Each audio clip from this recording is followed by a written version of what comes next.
Real estate is the best asset class to become sustainably wealthy.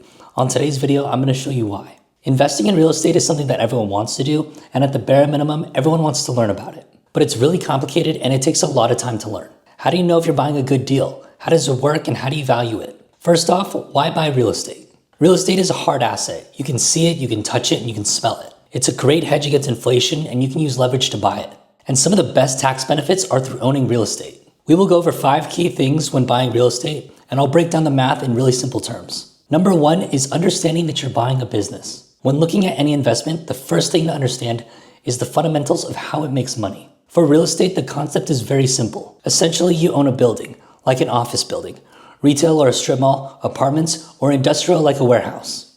Your customers are your tenants and they rent from you. Your income is generated by the rents, and as long as the rents outpace the expenses, you're profitable. But owning a piece of real estate isn't as simple as just owning a building and watching the money roll in. It can be set up that way eventually with management companies, but especially in the beginning, you're going to be actively managing your properties. So you need to understand all the moving parts that make it work well and how to expand so that you can make a profitable portfolio. Here are some of the similarities between owning a business and owning real estate. Number 1 is that they both generate cash flow. Business revenue comes from selling products or services. Real estate mainly comes from rental income, asset appreciation, and long-term growth. A successful business grows as revenue grows, and eventually it can be sold at a premium. Real estate appreciates from land value increasing and also rental increases. Next, you have leverage and debt. Businesses will often use loans to expand, buy equipment, or scale their operations. Real estate investors often use mortgages to acquire more property through leverage. Next is operational management. Businesses oversee employees, marketing, inventory, and the day-to-day operations. Real estate requires property management, tenant relations, maintenance, and lease agreements. Number 5 is tax benefits. Business owners can deduct expenses like equipment, salaries, and marketing. Real estate investors can deduct depreciation, mortgage interest, repairs, just to name a few. And lastly, we have exit and scalability. Businesses can expand, be franchised, or sold to another buyer. Real estate can be scaled by acquiring more properties, exchanging into other assets, or being sold for a profit. Many first-time property owners neglect the fact that owning a piece of real estate is just like operating a business. Understanding the economics and the operations will help you run a profitable investment. Number 2 is understanding real estate income. When most people think of real estate income, the main way that people think about it is through rental income. But there are a ton of ways to increase revenue on your property. If you understand how and where the income is generated, then you can come up with strategic ways to increase the income further.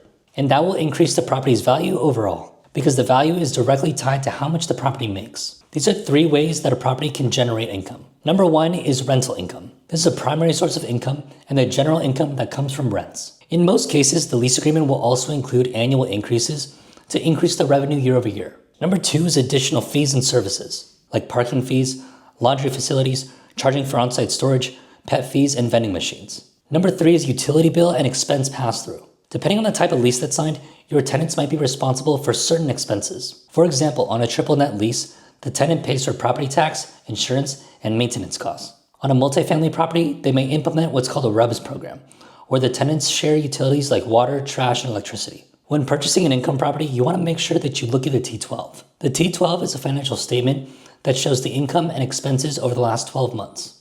This document is simply used as a reference for you as the new potential owner. It will also help you audit how the property is doing and how efficiently the property is being run.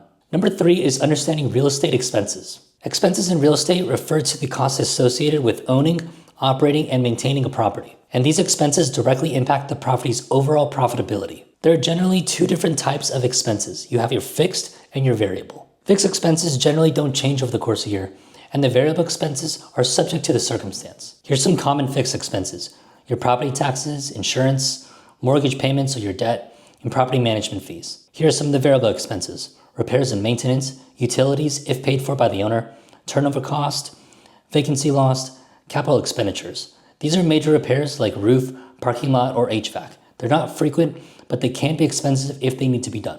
The variable cost can impact a property's cash flow and reduce profitability year over year if it's not managed well. The T12 will also have line items for expenses. So take the time to go through every line and understand what expenses are involved in running this property as is. This can be your opportunity to reduce expenses or change vendors to make the property more profitable when you take ownership. This is all part of the due diligence process and should be done very carefully on every single deal that you look at. Number 4 is understanding the NOI. NOI just stands for net operating income.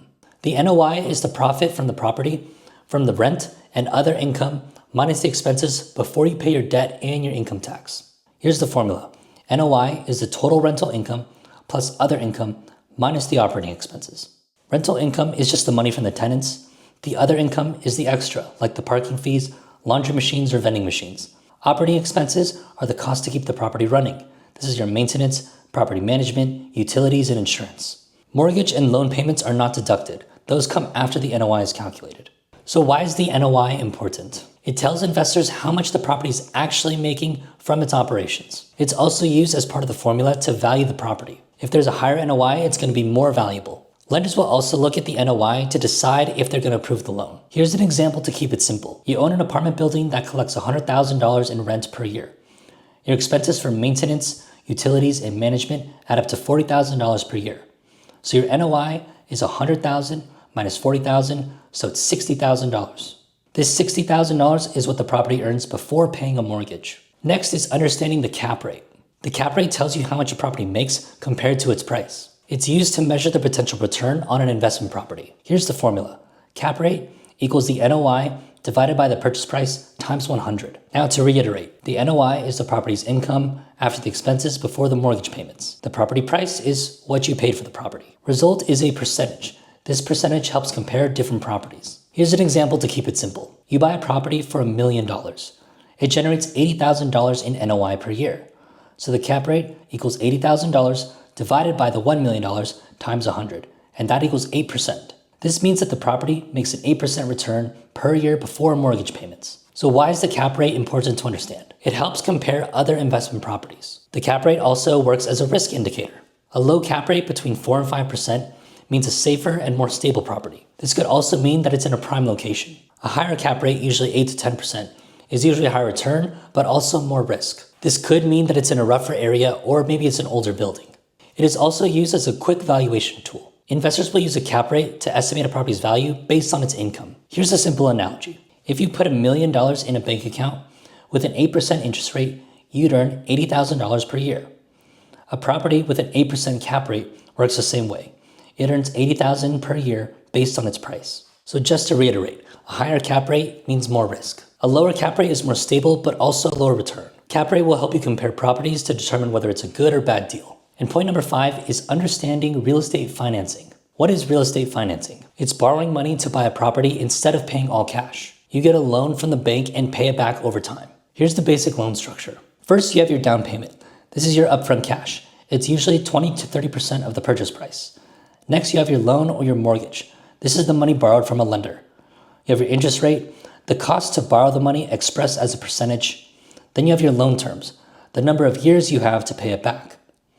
And then your monthly payment. This includes your principal and your interest. There are 2 main types of loans for investment properties. First, you have conventional loans. Traditional loans from banks that require good credit, have proof of income, and a down payment. Next, you have commercial real estate loans. These are usually good for 5 units plus or commercial buildings. In general, lenders focus more on the property's income, NOI, more than the borrower's personal finances. The key concept of real estate finance is leverage. Leverage is just using a loan to buy a bigger investment. Here's an example. You have $200,000 in cash. Instead of buying one small property in cash, you put 25% down and use loans to buy $800,000 worth of real estate.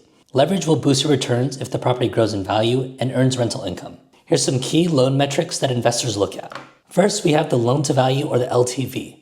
The LTV is just the percentage of the property that's being financed by the loan. Here's an example. A 75% LTV means that you put 25% down and the bank is going to give you 75% of the rest. Next is your debt service coverage ratio. This measures if the property's rental income can cover the mortgage. Here's the formula for DSCR. Net operating income divided by your annual debt payments. DSCRs that are greater than 1.25, it's considered safe. The property earns 25% more than it owes in loan payments. Here's an example to make it simple. You buy a rental property for $500,000. You put 25% down, or $125,000, and get a loan for $375,000. The loan has an interest rate of 6% with a 30-year term. Your monthly mortgage payment is $2,250. Your rental income is $4,000 per month, and after expenses, your NOI is $2,750. Since the NOI covers the mortgage, it's a good investment. So why does real estate financing matter? Number 1 is using leverage. If you're able to buy bigger properties, that's also the potential for bigger returns. Point number 2 is that you don't need all cash to buy real estate. And number 3, the right financing structure can actually help you maximize your profits. Financing lets investors buy more property without using all the cash up front. Leverage is a great way to build wealth, but too much of it can be very risky. So good financing means that you have higher returns with manageable risk. I know this video has a lot of information, so I suggest watching it several times until you grasp the concepts. Also, refer to the chapters below if there's certain parts that you want to hear again. On average, most billionaires who have a net worth of $10 million have 25% of their net worth in real estate. And real estate focused investors have even more. It can be 50% or even more tied up in real estate. In my opinion, real estate is the most sustainable and best way to build wealth over time. The earlier that you understand real estate investment, the better chance you have at becoming very wealthy, because time is on your side. If you like this video, please subscribe, like, and share, and I hope to see you on the next one. And remember, the best way to predict your future is to create it.